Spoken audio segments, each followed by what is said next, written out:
What's good, y'all? It's your boy DJ Fanatic Beats at soundsforproducers.com.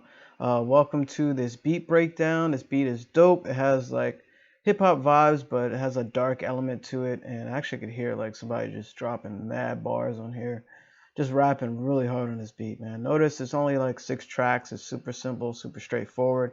And just thought I'll share how I made it and just kind of maybe give you some pointers and whatnot that you can implement into your beats. And that's what it's all about, giving you some inspiration and also showing you what I did on the back end in FL Studio. So, of course, you can do all this stuff in every different DAW. You don't have to have FL Studio to do everything. This is a very simple beat, which is rare for me. So, anyway, welcome to the channel. If you haven't subscribed, please click the sub button, click the bell as well so you're alerted to new videos on the channel. Give it a like if you get anything out of this video, if you laugh, if you cry. I don't know why you would cry, but maybe the beat reminds you of a really sad song. I don't know. If I give you any pointers, give it a like. Drop it in the comments. Let me know what you think and what other type of beat breakdowns you would like or any other type of videos that you would like to see. And shout out to my daughter in the background that just wanted to be on this video. And hopefully my dog won't bark as well. That way it won't be super loud in this microphone. So anyway, if you haven't liked the Facebook page as well, or on Instagram, go to Instagram at Sounds for Producers and give us a follow, and also give it a like on the Facebook page. So, and thank y'all for the support, man. And of course, the link in the description: free loop pack, free sound pack, a free month of BeatStars. You get the top pro account. So that's my personal affiliate link. You can use that as well.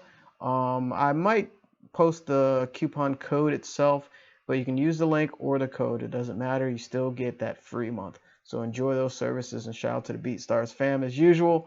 And make sure you check out the BeatStars Academy show with the homie Levi Beats and Jamil.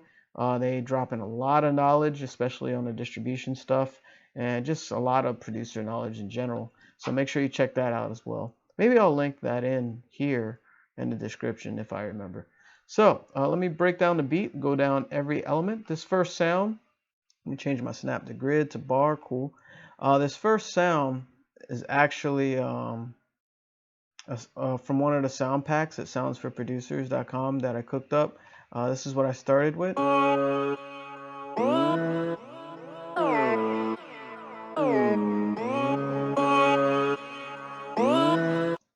So that sound actually here, I can cross navigate, but when you select the sound and drag it, you can see where it came from. That particular sound came from the Breakthrough Volume 3 sound pack, and it's called Synth Vocal Loop 1 at 150 BPM. So I kept the same BPM. Obviously, it sounds way different. This is what it sounded like before the processing.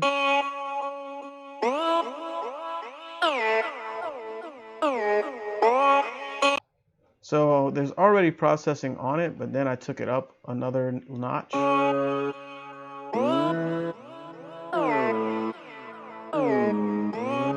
It's a wicked like vocal loop. Just playing around with sounds, and it kind of sounded kind of cool. I use parametric EQ to cut the lows, a little bit of the highs, and then I use Shaper Box too, and got crazy and used one of their presets. This one's called Pad Duck, and probably changed some parameters there. And there's different layers here. It's just, this one's pretty simple because it's just a volume and filter, which the filter added a lot to it. And I pulled down the mix level for the filter and mix level for the volume to 43. So you can kind of play around with their presets. It's kind of cool. And then I threw halftime on there, and this is the setting I used. I used the half note, and I used sustain at 4.4 microseconds. Mix level at 45% within the plugin. So you can alternate between the mix level here and in the plugin to kind of get different vibes. Just play around with it and you can come up with different stuff. And this other Fruity Parametric EQ2 is actually just me cutting these frequencies down during the verse to kind of give it more space for the artist. That actually is a good trick that you can do with certain sounds, just to kind of vibe out and give space for the artist, because the artist's voice, they want to hear themselves on the track. You want to be able to give them enough space so you can have the vocal instrument, fill that void. So, and we tend as producers just add too much stuff to beats, and sometimes you gotta get out of that habit. And trust me, for years I produced like that. So the next sound I have is, I think it was like some plucks or something. Oh, and let me show you the first sound. Yeah, it's audio, so you can't see. The second sound is some bells, so check it out.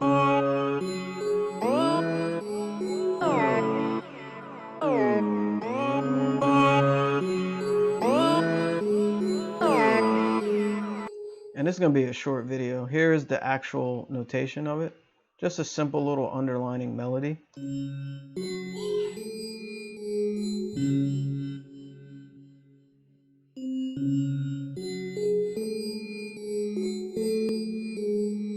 And it looks like, yeah, the higher octave of the same melody.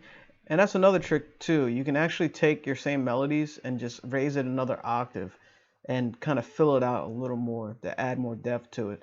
But usually the higher notation I end up turning down because it overpowers it, and it actually blends a little better when I have like a half and half like that.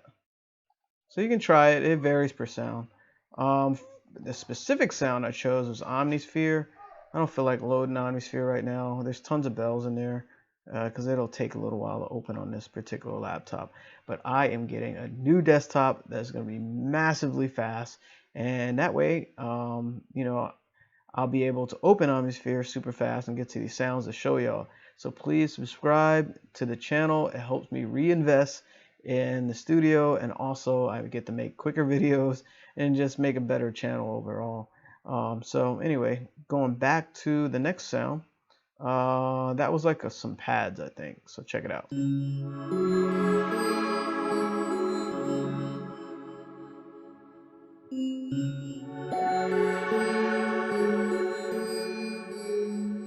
And I forgot to unmute the initial sound. That sounds cool by itself. What I did for the bells, wow, I did a lot actually. Let's play the bells again by themselves.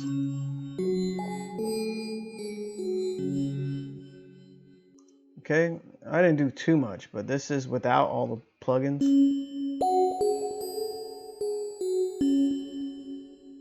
Pretty straightforward. This is with the plugins.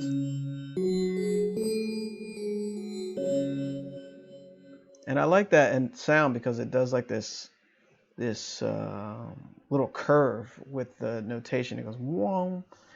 So anyway, I use drip. Shout out to Kyle Beats. Do that on there. I use the clay preset and messed around with some parameters. I tried reverser. That didn't really do the effect that I wanted, and threw halftime on it. And with the EQ, this is I cut out some of the high mids and of course the lows up to 200 hertz, 220 hertz. So this is the first three sounds. My bad, here you go.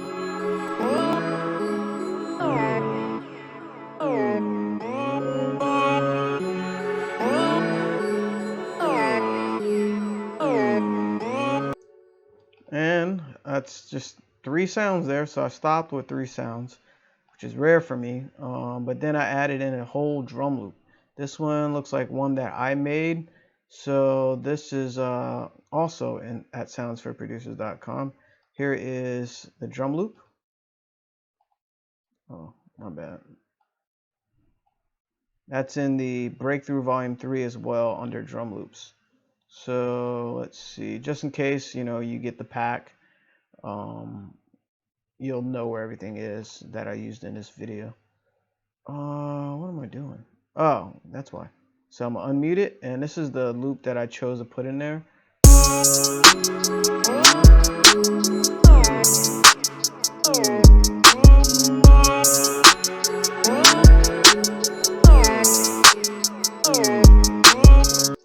And I thought it fit the beat pretty well. And I lowered it 60 cents in pitch because I just wanted to pitch it a little better with those other instruments. So the other sound was an 808. And what I did with the drums, I used the Fruity Parametric EQ2. Shout out to Psych on BeatStars. Thanks for the love on that Nightfall beat. Psych, that's dope. I like that producer's name. If you want to listen to any of my music on BeatStars, I'm DJ Fanatic Beats. Fanatic is with a PH. So PHANATIC. You can check me out there. So what I did with the drums is, and thank y'all, man, really appreciate it, for all the support, in the producer community. Just been going hard for years, man, and I'm grateful for everybody. So, and my bad if I'm talking too fast. Just trying to make this video short for y'all. So this, I did some craziness. This is the actual EQ settings that I picked out. I boosted a few frequencies in this loop to kind of differentiate itself and to cut through the mix a little bit.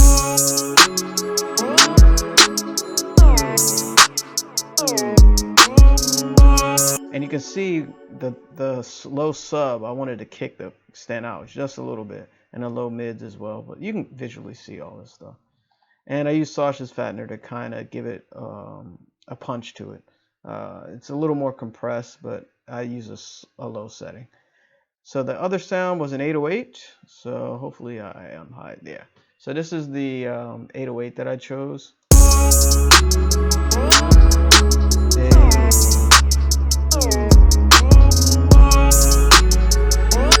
And I'll show you what I did there notation wise, because there's some different movement melody wise. You can check that out. Basically, I created a melody that complemented the main melody. So bass lines don't need to be confusing. You can kind of just fill it out. That's exactly what I did. I trusted my ear. That particular sound is the Scorpion 808. I think that's in one of the Scorpion Sting series. This is the 808 by itself. Dirty. A little bit of distortion on that. So that was in the, Scorpion Sting Volume 1. One of my favorite packs. The first one I did. So the next sound, I think this was an automation technique. No, it's a hit. So this is the hit that, just like a little sound effect to kind of break in each 4 bars, I think, or 8 bars, or whatever it was.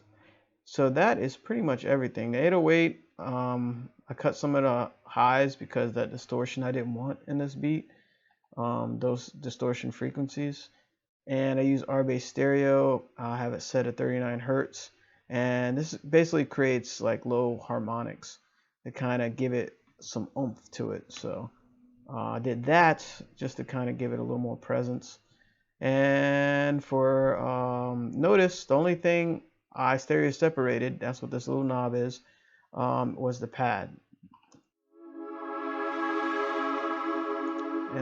And it adds like a wideness to it. Let me copy that value and actually reset. This is the pad without it. I'll play it again. And this is the pad with it. I'll paste the same value. Very subtle, but when it's all together,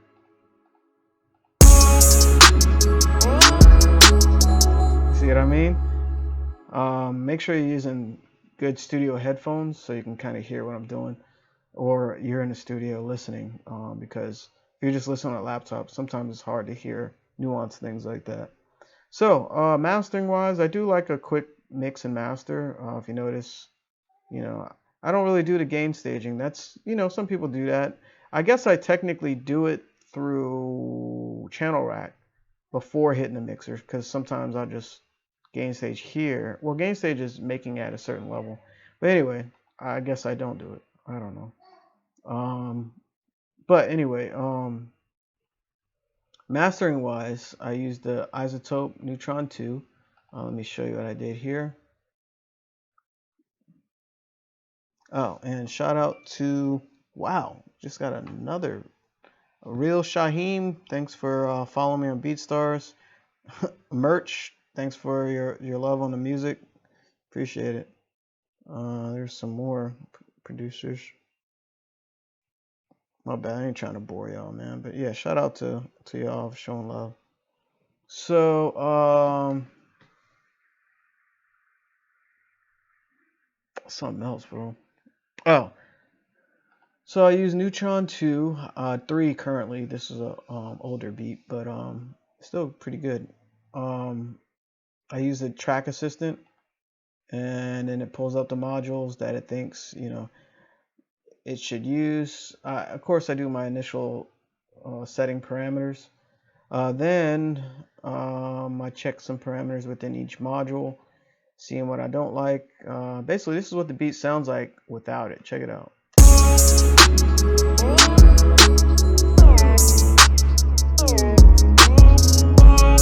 And this is with.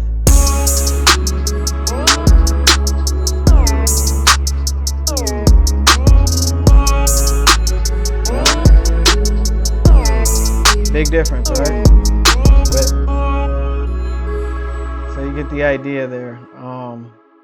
And Ozone 8 I disabled because of the video. The processing goes ham.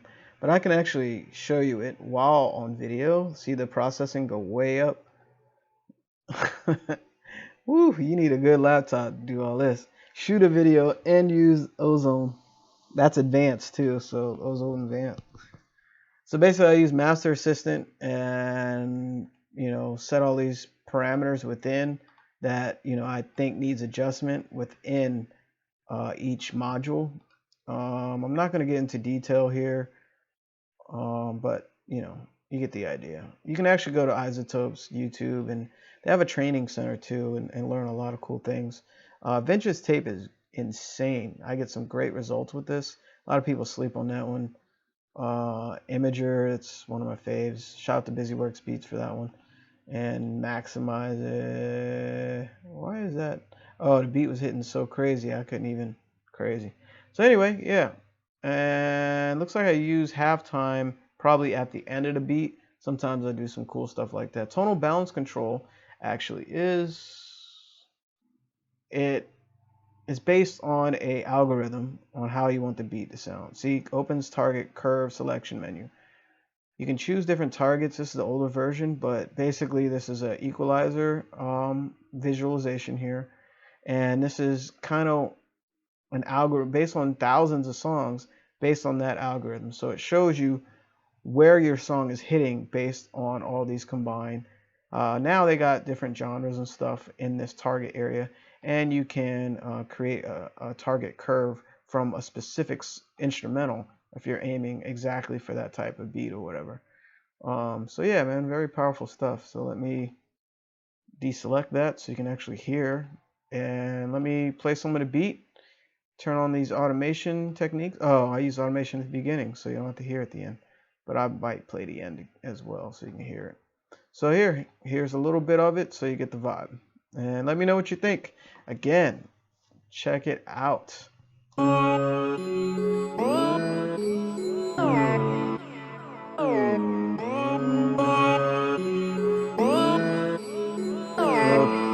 Straight to the point intro.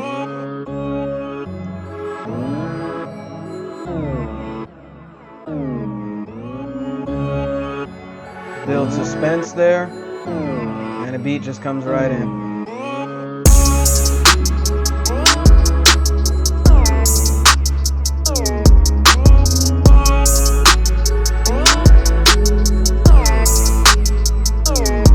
There's the verse. Notice the EQ here from the top.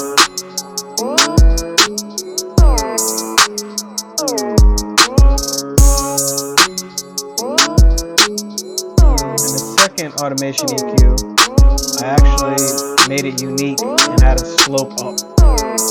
Check it out right here.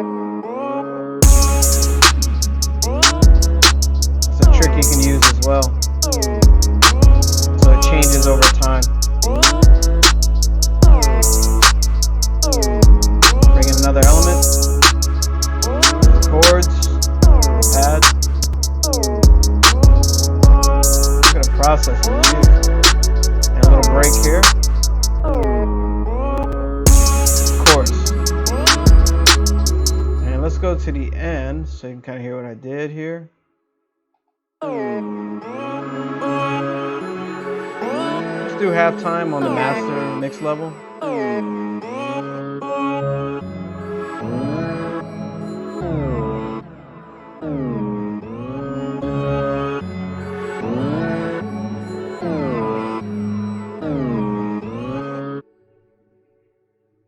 See, it adds like a different vibe towards the end, you know? It's like a surprise, and people are like, yo, that was kind of cool. That's the only place it does that. Well, it does it here in the intro, but those particular sounds, actually, no. So I did it in the beginning and at the end. There's something else I was going to mention. When I do automation, usually I put automation right under the track that it's affecting. That's just for organization purposes for me, so I know. That's usually my steez. You can right click and insert one that inserts a track that way. And usually if I do any type of automation on an entire track, I always have that at the bottom, knowing that it affects everything. So I guess my organization is anything automated for the entire track is at the bottom, and anything automating audio or MIDI or whatever, I put it right underneath it in its own separate track just for organization purposes, so I know. So hopefully some of these things that I mentioned help you with your music or organization and help you kind of create, you know, and take whatever I say and run with it, you know, because there's no right or wrong way to make music or art, you know, in general. So again, if you haven't by now, support your boy, click the sub button, subscribe, click the bell as well so you're alerted to new videos on the channel. And of course, give it a like if I said anything you enjoyed or learned from. And drop in the comments, let me know what you think of this beat or whatever type of thing that I said, you know, clicked with you and that you didn't know about. I'm trying to remember anything that I didn't say. Yeah, so anyway, and of course, in the description, man, free sound pack. All the prices are super slashed, actually in half. And of course, you can follow me on BeatStars as well. You know, it's all good. You can hear my whole catalog if you want. And shout out to the producers that actually show love right here in the video while I was shooting a video. So catch y'all next time. I gotta go cut my grass. Peace.